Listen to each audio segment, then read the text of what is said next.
here. Okay. And then I'm going to share my screen.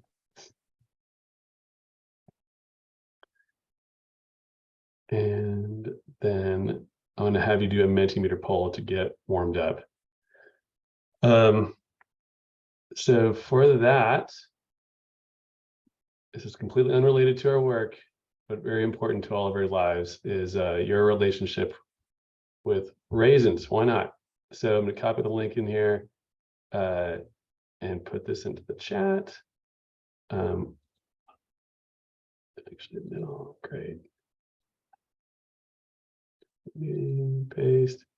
If you are going to go ahead and jump on me, you can type in menti.com and type in that code. You can use that from your phone or from another web browser, or you can just click on the link I just sent out. Yeah,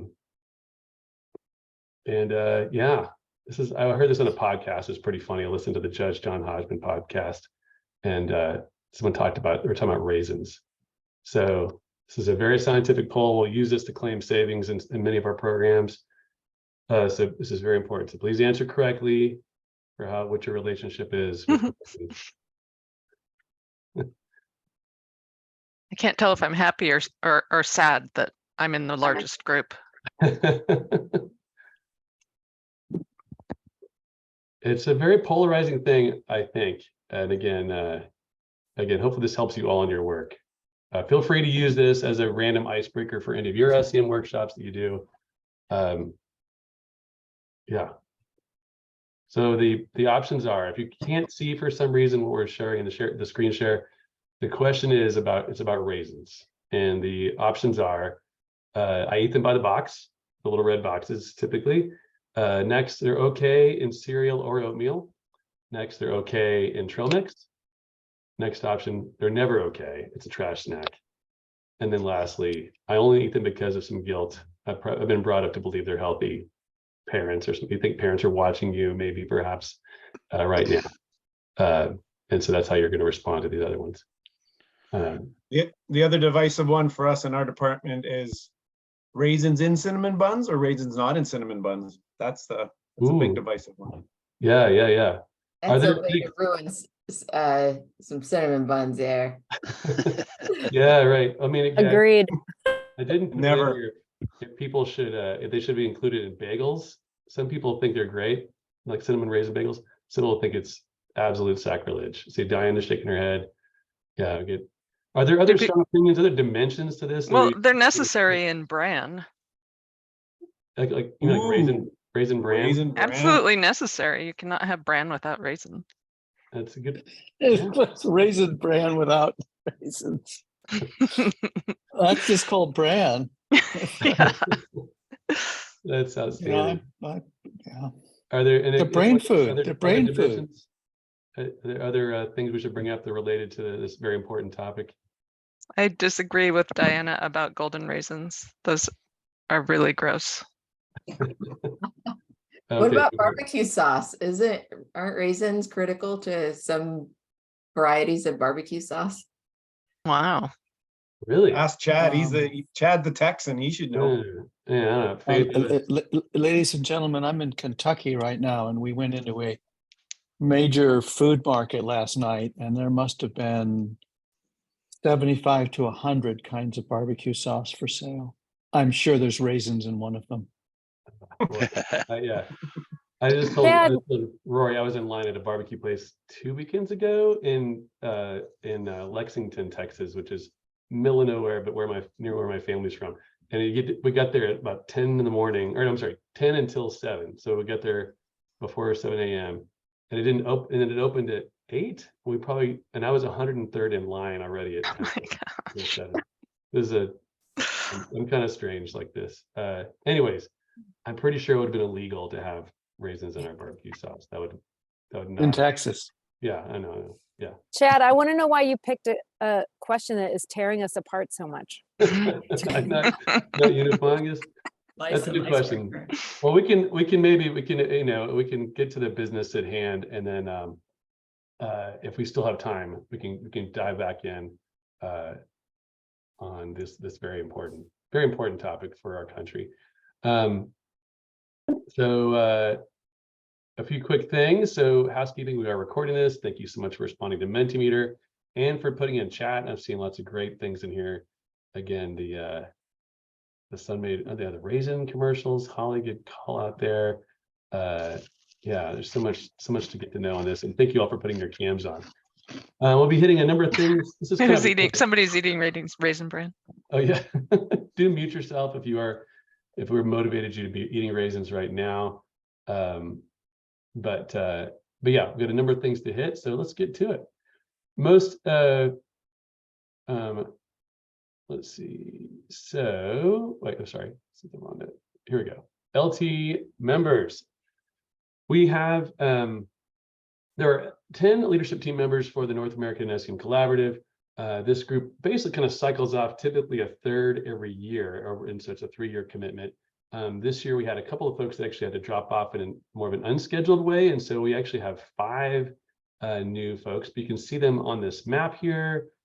We've color coded it with implementers, government representatives, utility/program administrators, and evaluators. Clay, I did flag you on your government, but also program administrator, so I put you under that designation. But you can see, yeah, some interesting spread.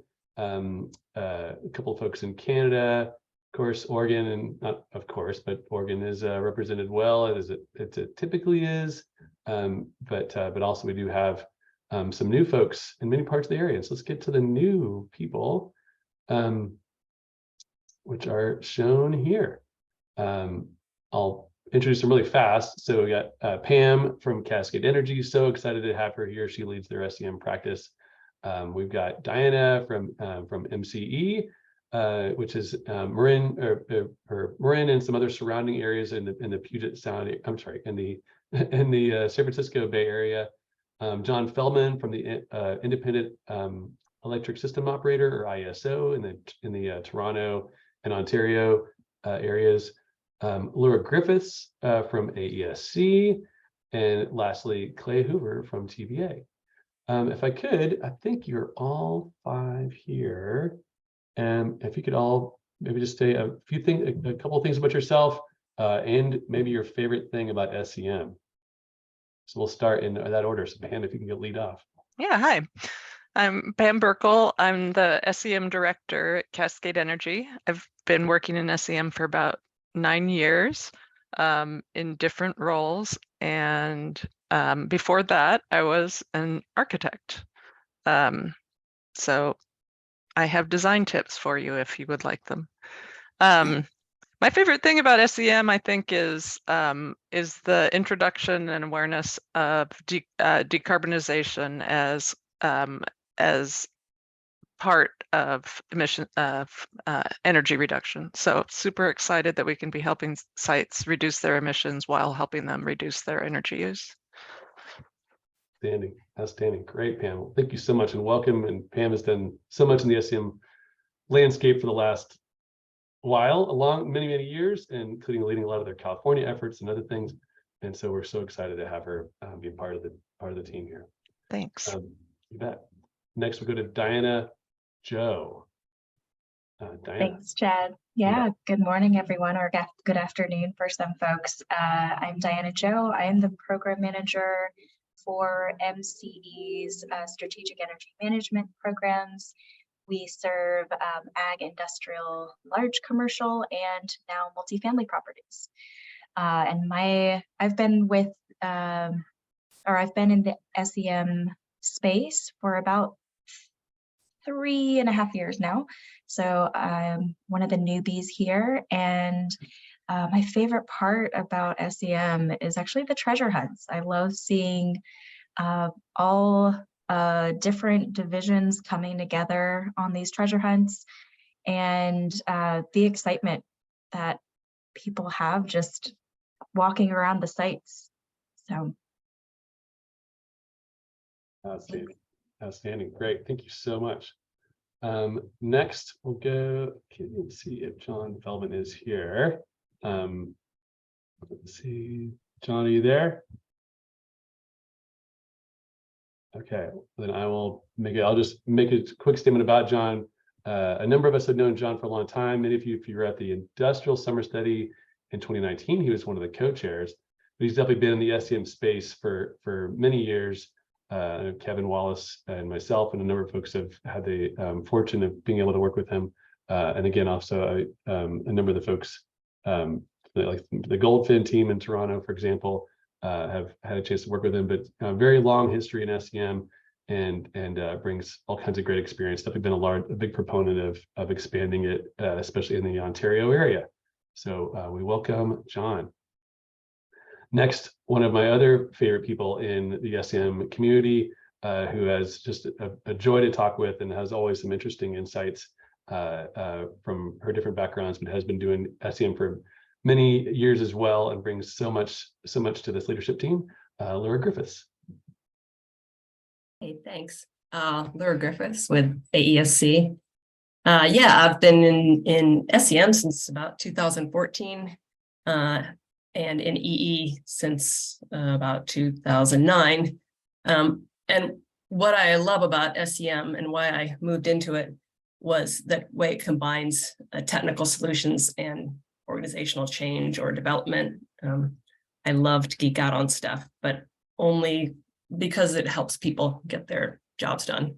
And so I love that SEM as a way to bring those two together. Outstanding. Thanks, Laura, and welcome. And then lastly, Clay Hoover from TVA. And if you remember Clay, he was the award-winning program. They won the most everyone's favorite program recognized this last December in our SEM Successes webinar. But it was that definitely, I would say, even moving video that they had about their program. But Clay, you're up. Yeah, thanks, Chad. So Clay Hoover, I work here at Tennessee Valley Authorities. For those of you who don't know, like Chad said, we're federal government owned. We're also public power. We serve 10 million people, 7 states here in the Southeast. And I've been in SEM space for about 5-6 years now. Industrial, a lot of schools work, and now I'm kind of going, we've done some multifamily, now I'm doing a healthcare program design. So my favorite thing, kind of like what Laura said, is the skill sets needed to execute and implement SEM are so applicable to like so many different spaces. My favorite is change management. I love to throw out those in meetings and sound smart. some of the learnings from that, but also like process control with a management, any kind of management system. So excited to be here. Great, excellent. Thanks, Clay, and welcome. Well, great. Well, again, back to this map here. Get to know these leadership team members. The chair of the group is Katie Dooley, and out of NYSERDA, but also again some of the existing folks. Shelley Jensen from Idaho Power. Hey, Shelley, nice to see you. Anna Kelly from Power Takeoff. Mike Kelly from NRCan, Natural Resources Canada, and Holly Farah from Rouge. I think, and I've recognized all of you, but such an outstanding team. They're doing a lot of things. This group is doing a lot of things this year to really elevate our processes. A lot of big things happening as it relates, and very exciting things as it relates to the Northwest SEM Collaborative, which we'll hit a little bit here later on. It's really exciting times. And again, I would, if I were to describe this year in retrospect, I would definitely call it a very transformative year for our community, especially as it relates to the collaboratives and what they're what they're working towards.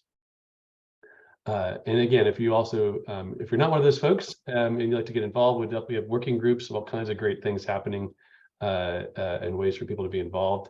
Did I hear someone just say something as well? Is there some statement folks have? Okay, great. If you have questions or other thoughts, please let me know. Is there any other member of the leadership team that would like to say anything else as well? Okay, great. All right, let's go to the next topic. The SEM Summit. That is, yeah, this July. As always, this is actually our 7th SEM Summit. They've always been essentially attached to the ACEEE summer studies, be it industrial summer studies on odd years and the building summer studies on the even years. This is a photo from last year's SEM Collaborative SEM Summit. and I definitely had a very fun group, as you can tell, addressing some really exciting things. One of the bigger things was decarbonization, but we also did a number of other items as well. Here you can see just a lot of the folks getting to know each other, and where we were matching up people that were newer to the SEM community with folks that have been around for a while. And definitely that's one of our bigger things, is trying to kind of foster that sense of community to help people connect and show that you actually are a part of something. You as an individual can make a big impact, and it's your involvement is important. So we're going to flip back to the poll. So if you close your web browser that had your poll in it, please do reopen it, but I want to put it back into the chat. The link to the Mentimeter poll. So if you have not filled it out before, click on that link, or you can go to menti.com and type in this code, the 8906-4941, and respond to this poll. The SEM Summit, July 11th, Detroit, first day of the summer study. Where do you stand? Are you going to join the party? Going to be there with us? I didn't say. So while we're responding to this, again, I've mentioned before, we'll have a number of committees that are starting. If this is your first one of these webinars to attend, I have typically been the main webinar facilitator. And then Wendy Gibson has been more the person on point for the SEM Summit, but we definitely kind of play a tag team approach. One of the exciting things coming out of this new leadership team is that we are going to be creating more structures and process to make things more effective in how we operate across a number of things, and how we manage membership, and how we and engage those paying members of the organization, how we do events like this, how we do research. And so I'm personally excited to welcome Laura and Diana, who are both then working alongside Wendy and myself to facilitate the events this year. So with that, I know Wendy and I will be at the SEM Summit, and knock on wood, we'll be able to get Diana and Laura to be there, but they'll definitely be part either way and helping to plan that, as well as the number of the other events will be happening. But it'll be a very exciting time. So seeing the responses here, this is definitely helpful for us as we plan and look ahead. And these are the responses we have here. The most left side, if you're not attending because you've got some competing plans, perhaps it's vacations or other things, totally get it, it's summertime. Next one is not attending because it wasn't budgeted or otherwise planned for, perhaps in your annual process to attend events like this. And then there's a range of other responses that are potential. So whether it's a 20% of chance of attending all the way up to 95% chance to I've actually registered and made my travel plans. And then lastly, if this is the first time you've heard about it, a couple of folks have said that.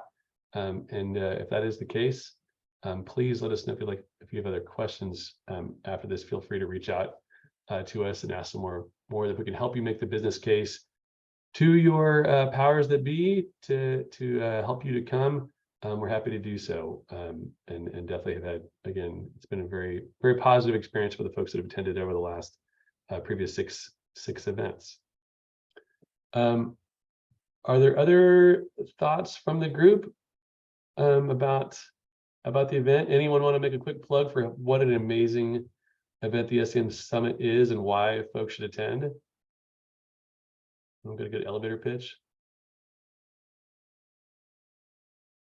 It's your chance for glory in front of the SEM community.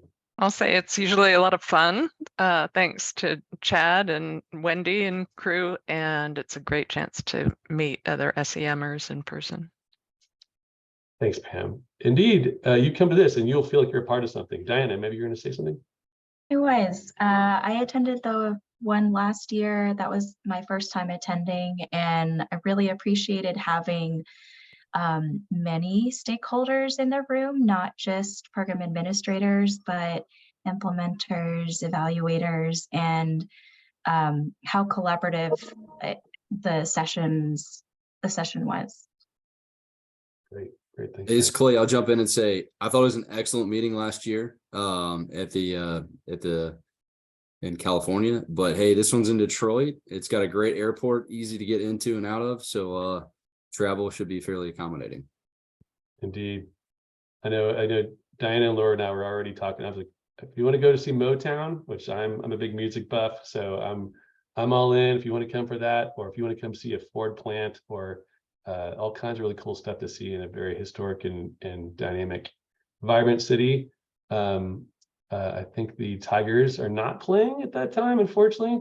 Maybe many of you have checked the baseball schedules, but definitely some fun things, some fun times to be had. And again, you are already part of this community if you're in this call. So come join and hang out with other members of that community.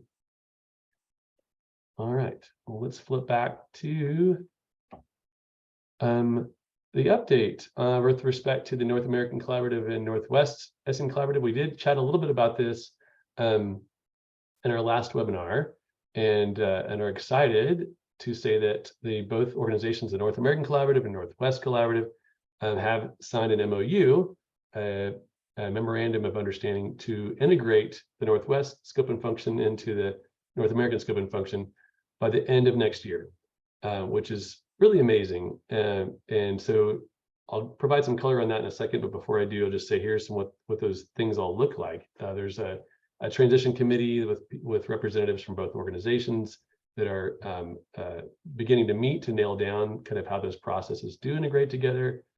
There are working groups. If you're not aware of what the working groups are, that had started in the Northwest SEM Collaborative. These are storied groups. They've done a lot of amazing things to really help the SEM community out on topics like M&V and on emissions and other types of things.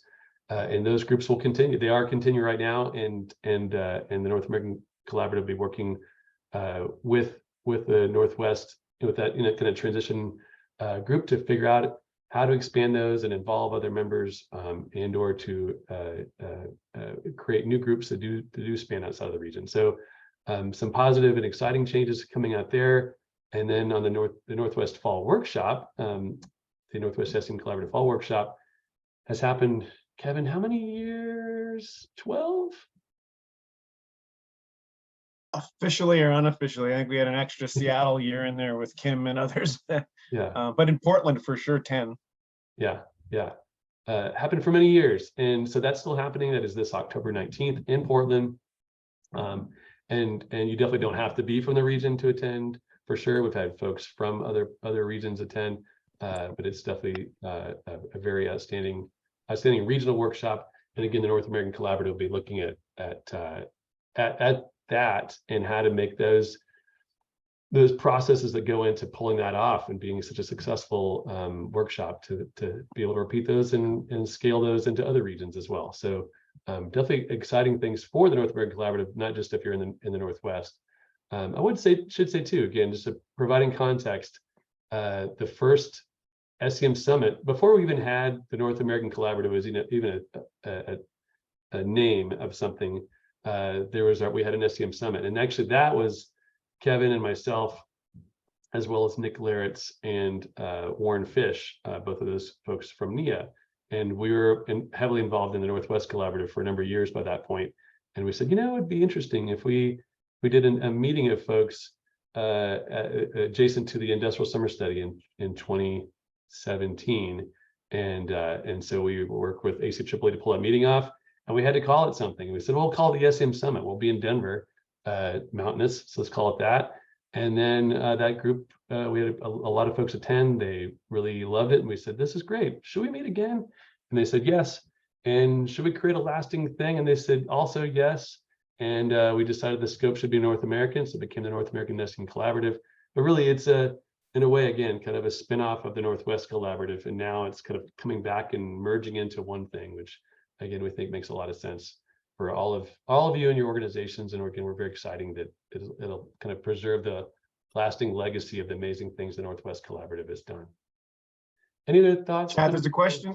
There's a question in the chat that I responded to quickly about the Northwest workshop continuing on past 2023, and I just responded, that's the intent, and it's in the MOU as a point of agreement. I think to your point, the goal would be to, within the North American Collaborative, make that workshop process, organizational structure more efficient, and or something that can be replicated then in other regions. So ultimately, yes, that's the plan, to continue on at least maybe more than one regional workshop. And the other question that keeps coming up is it's not meant to compete with the summit in the summer at all. Be complementary, right? And because one's industrial, one's commercial, they're different every other year. So we think there's enough appetite for both. Great. Would there be room for other regionals?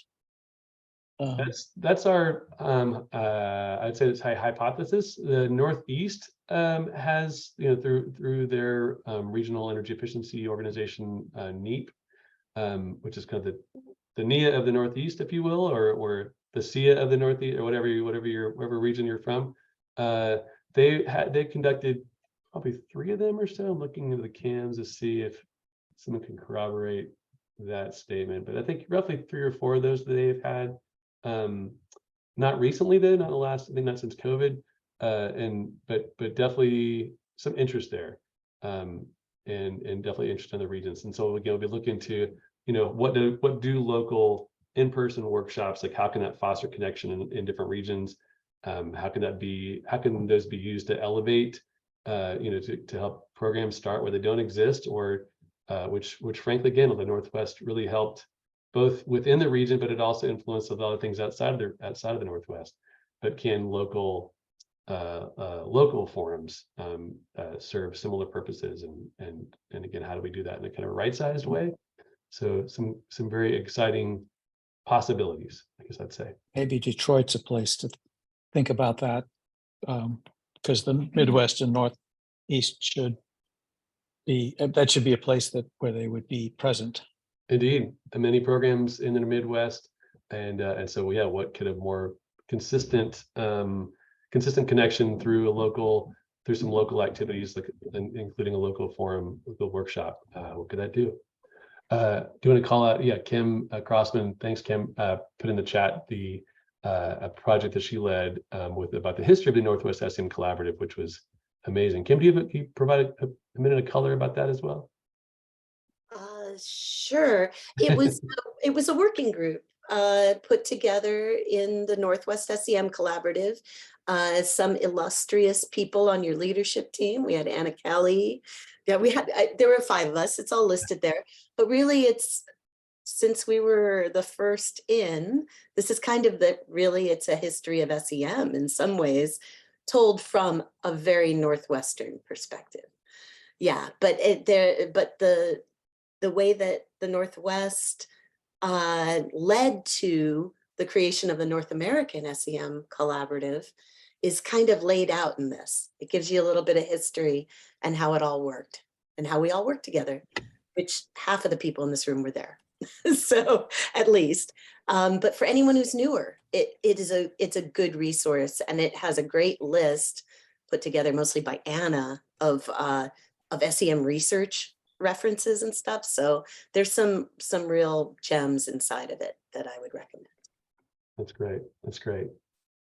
Thank you so much, Kim, and outstanding. And again, Kim knows more than anyone. Again, she from a lot of the leadership she and some of her counterparts did to get us initially off the ground, the Northwest, starting in the Northwest over 10 years ago. And from that, she definitely wants to, how to say that right, this is the right way. There is a legacy of success and great tools and things were created. And so she wants to make sure that people are aware of those things and don't have to repeat mistakes, balanced with, some folks have to be brought along. And so again, she gets that more than anyone. And so we really appreciate all that she does to help ensure people can leverage those experiences. Great. All right. Next topic. The Northwest SEM tools, SEM resources. So on the call, we do have Susie Asmus, again, correct pronunciation. But a few things that we're talking about where these things go. And so basically right now, the North American Collaborative is all, in addition to integrating the Northwest SEM Collaborative into the scope and bringing those together, is looking at some amazing tools that NIA has created and administered for the last number of years. And so we wanted to expose you all to some of those things. If you're not aware, many of you were instrumental in putting those together. Like folks like Kim and Todd and Kevin and other folks. Many of you have used these as a part of your program. Folks like Laura and other folks on the call here. And so there's definitely some conversation that's happening around this. And so I wanted to expose you all to some of these things. So first up is the EMA. And I should say all three of these things that I'm kind of bucketed it out, the EMA, the documents and so on in their online repository, and then their online courses, all are available to be used today. And I think come for a price tag, Susie, of $0 for you to use today. Correct. That's correct. Great. So you can use these for free today. The EMA, this, for those of you who don't know what an EMA is, it's a diagnostic tool. You can see here, you can use it either in a facilitated way, having a facilitator there, or this one actually you can even do it in a non-facilitated, have a customer go through it on their own. Might not be as valuable, but it can still provide value for sure, but to analyze how energy is integrated in your business practices. So then, okay, so that's what it is. So then, okay, well, how's it used? So it basically identifies these priority improvement areas, and then can use them with those areas alongside of that. In that process, the participants come away with kind of being motivated to around those areas to work, and that they need to act on them, so and kind of catalyze them to get moving. And then if you get a program also that may use them to kind of recalibrate every couple of years, it can be an outstanding kind of measurement tool to kind of reset and say, okay, how have we done? Are we backslid? Do we need to do some more? And so some programs use it maybe every year, every couple of years to kind of reset and for multi-year SEM participants. So that's kind of what it is at a really high level. This one's again entirely online. It's an outstanding tool. Not saying that just because Richard Hart from Cascade, he and I helped work on some of the guts that are behind it. But yeah, it's a very impressive tool. I got a quick, maybe if I could ask folks on the call here, who uses it in your program right now? Let me get a few hands up. Okay, Kevin, if your cams are on. Kathleen should be having her hand up, but cam's not on, that's fine. Yeah, thank you, Kathleen. Great, Brian, yes, thank you. Brian Lynch from ASC. Great, so definitely a few folks with hands raised. Karen Brooks from SCG, Jude Kirstein, isn't it the right way? Great. So the thinking here is that the North American Collaborative, we think it could be of value for SEM program administrators as a part of your programs. And so we are exploring that. We think also, in addition, just to do that kind of the core function of what it does, we're thinking about perhaps also, as we look at it across multiple programs, are there useful insights we gain from the data as it's applied to multiple programs? And so we think that could be something. And as a part of kind of how we're looking at it, maybe this would be a value add that the North American Collaborative could provide to the members of the organization, those that fund it. Could it be something that would make you even further appreciate the amazing value you get out of the collaborative? Chad. Yep. Thanks, Kev. Chad, can I make a plug for something that our friend at NIA and I were working on a few years ago? That's Nick Laritz. And we had a working group around benchmarking, and we were actually using and did some analysis already, the EMA tool to benchmark voluntarily, that is, multiple participants from multiple programs. And so what it does allow you to do is give you a common kind of scoring around different programs, because there's different other EMA tools out there. And then we decided to park that work item. So it's something for maybe you to take back to your leadership team, that in addition to taking on the EMA, I see value in a potential working group that could be relaunched with now a broader reach across North America around potentially benchmarking. And that's the data maybe that you're talking about here. And we always are all as efficiency program administrators of efficiency programs, the term market transformation is always coming up, and we thought that was maybe a good way to measure the overall market's growth with SEM in terms of their maturity as they get better at it by doing it maybe every few years. So just a couple ideas for you of how we were starting to use it and then kind of parked it, but it'd be great to see this continue on and maybe relaunched with a North American focus and reach, right, with a broader perspective than just the Northwest. Outstanding. I mean, Kevin is bringing up such a powerful thought. And again, let me rephrase it for you. For those of you, again, this is your first day in SEM on this call. How do I say this the right way? Use our SEM programs. Typically, you follow this recipe of SEM, essentially codified in the CE minimum elements that many of us worked to develop years ago. But you do that, and then it leads to savings. And so energy savings, and the savings, I would say, you know, having seen many of the savings protocols in use across programs across North America, 80% or more, 90% of that is pretty much identical. So it's a pretty locked down and consistent way to look at the savings. And so we can know what the impact is, but we say, okay, well, what's the kind of causal, what causes that? What factors play into that, to the savings? Or into overall success, like program success in any other kinds of ways. There's many ways to look at the data that we could gain from the use of a single EMA across many programs. And I think this is definitely one of those concepts, like the more people kind of come into it, the more value we could all gain from it together. Again, I know, you know, some programs, Energy Trust has used it on the commercial side, Kathleen, for, I think since its inception, probably, so at least 6 or 7 years. And again, gain some great value just from even having one single tool. But I think, again, having more and more programs getting into it, then that data set can become much more powerful, and we can gain more insights on the kind of on the, I wouldn't say programmatic side, but, you know, the different attributes of these customers as they are participating. Maybe as they come in at the beginning, can we measure them at the beginning when they first do their first EMA versus subsequent EMAs? And are they progressing, or there's some consistent challenges we're seeing in one area or multiple areas? And maybe as a community, an SM community, we could prioritize addressing those areas. That data set can lead us into all kinds of possibilities that would be very exciting. So I think it's neat in and of itself, and it's neat in a whole other way in aggregate. So thanks for calling that out, Kevin. Seeing some interesting thoughts. It's great. Thanks, Angelica. Michelle calling out the use of it in New York, Massachusetts, and Rhode Island. And Clay is calling out another EMA tool, Sagema.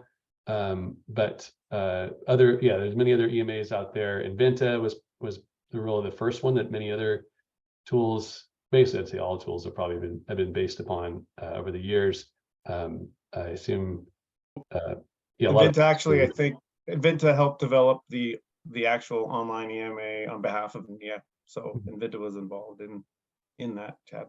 The other thing I just want to point out is we use both, because we have implementers that have their own EMAs, and we don't say you have to use the NIA online EMA, but it is free. So that's the nice thing. Anyone can go and access it. And it's quite simple to use. So we use both.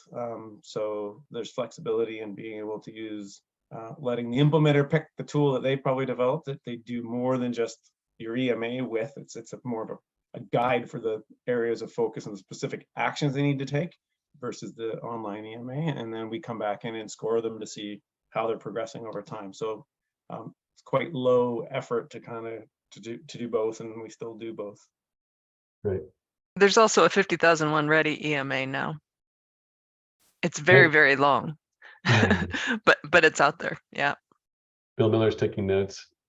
No, I actually, I did a paper on this at the summer study, but I can't find a reference that basically tried to connect EMAs as ways to document market transformation or something like that. I've forgotten. It was in panel 7, but that was a long time ago. Sure. Thanks, Bill. Yeah, Rory just put a link to that 50,001 aligned EMA. And so I guess it's specifically focused around the ISO standard. Thanks, Rory. Let's get to a couple other quick things to call out. And again, if nothing else, I want you all to be aware of these things because they are out there. There are some online courses that Nia started working on, I'm going to say 2010 or so, and have made some different kind of step improvements in those over the years. But basically, there's this learning platform with different training and courses and exams on many different topics. And I think it's a neat thing on its own. If you're looking for some value add to provide to some customers, perhaps you've got energy teams that may want to use some of those courses that could be useful for them, or it could, or if you want to put something out there like as a resource on your website. But definitely, they could also be like a fully integrated part of your SEM program design. And there's a number of ways to go about that. And so definitely go and check those out. And then lastly, the SEM resources, which are the kind of the main, the kind of content repository, a number of things that are out there. There are individual resources that either are stored elsewhere, like for example, on DOE or EPA's websites, or are stored in the site itself. And these resources, have been uploaded typically by SEM professionals that they think these would provide value. Some of those are grouped in collections. So if you wanted to look at what the SEM 101 collection of resources are, you could look at that collection and they would have a number of things that are grouped for that, or things around M&V or O&M, I'm sure operations and maintenance, measurement verification. So around those topics. So definitely, go and take a look at that. And again, same thing. The North American Collaborative is looking at these as well to say, do these make sense? Could these provide value to you all? So we're going to go back to the poll and ask a question about the EMA, the Northwest/SEM Hub Energy Management Assessment. And again, if you have, let's see, if you don't have the link, I'll put it back in the chat. There it is. And so the options are, I don't see value in this at all. Next one is my program already uses another EMA. Next one is this EMA could provide some value to my program, could provide high value to my program, or provide very high value to my program.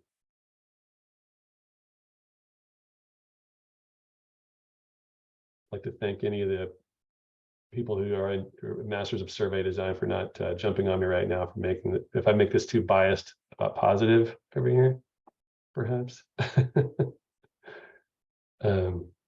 No, this is Chad, useful. I just want to, can I just add a note? I'm the one that said very high value, and I want to give my reason for that, just for the thought of it all.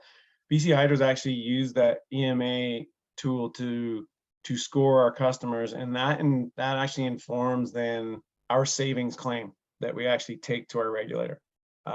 So that's how important it is to us. I mean, we use that EMA, but we've used that one because it's simple, it's easy, and if they don't score above a certain number, then we don't include our kind of prescriptive percentage savings based on energy for all of the other savings we assume we're getting beyond hardwired and other type project savings.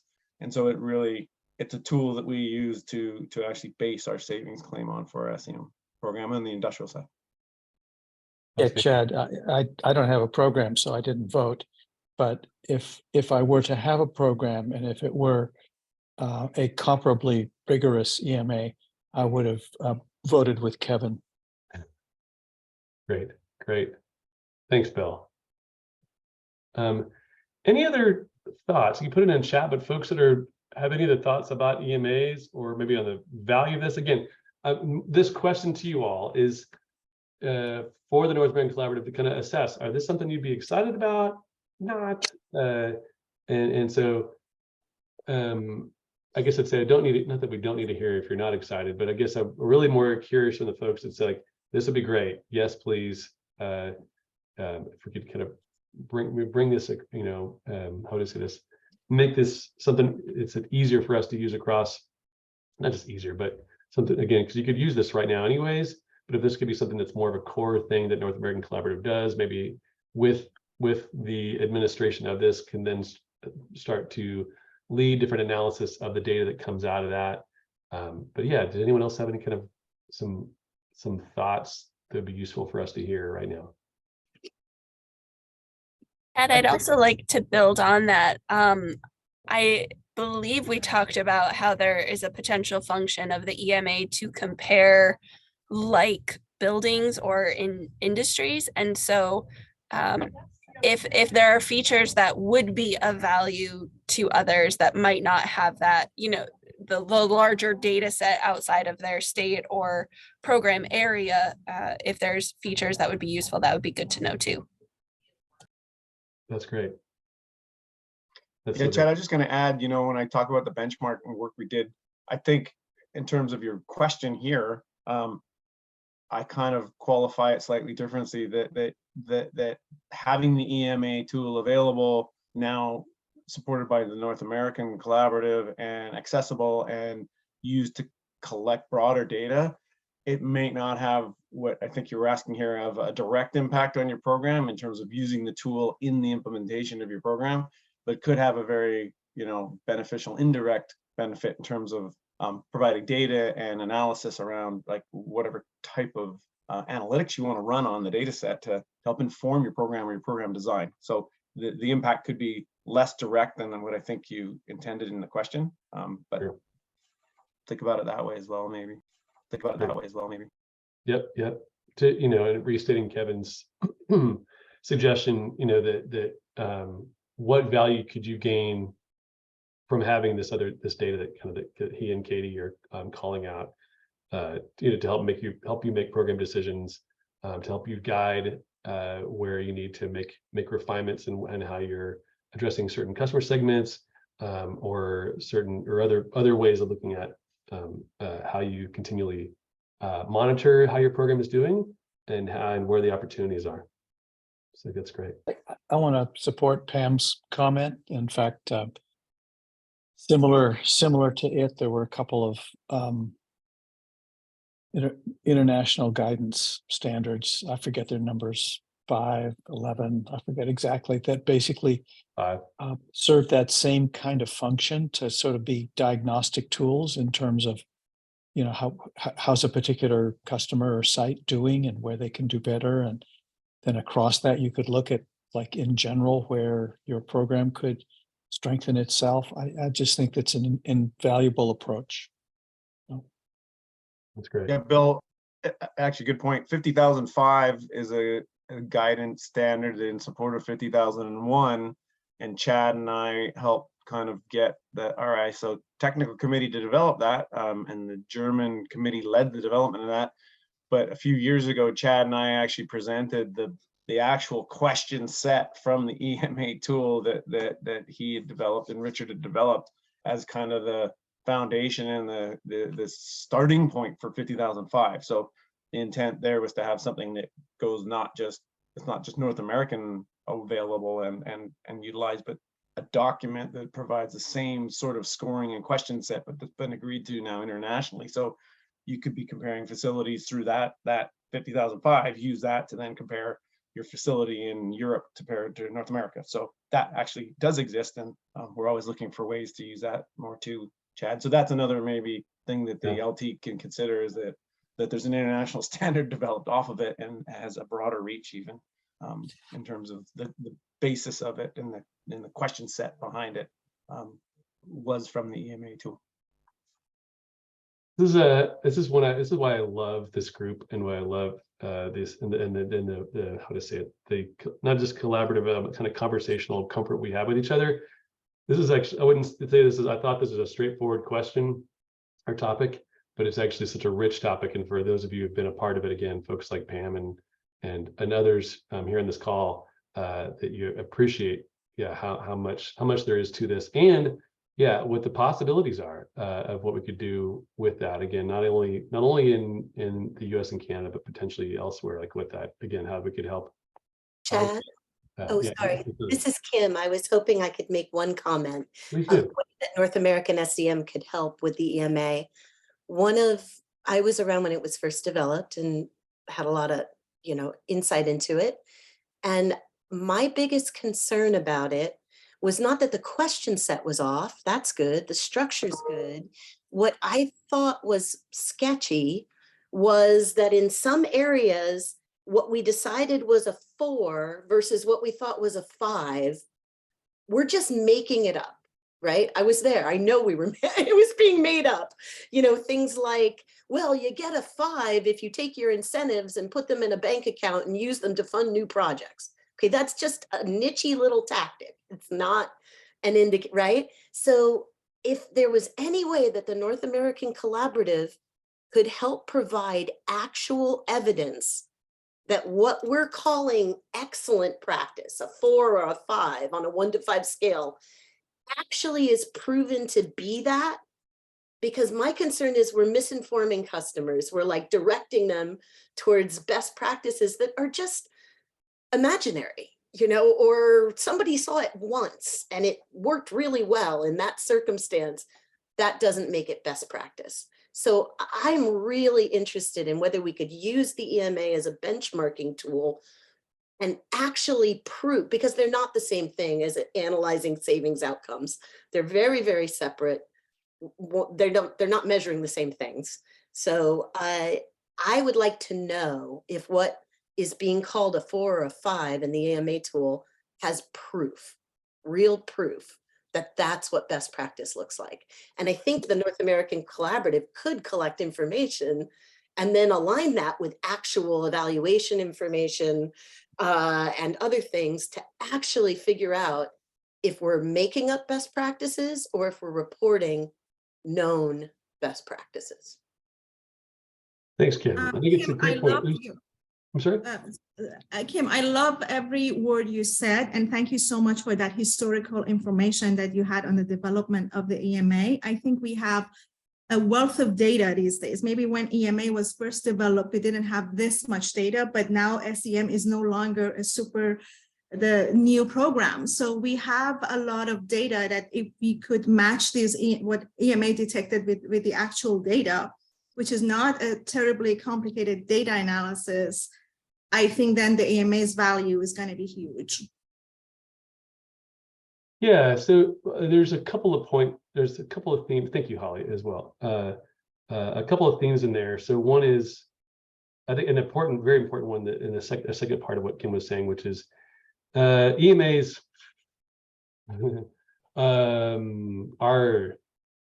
are very, how to say it? They are the participant responses to some questions.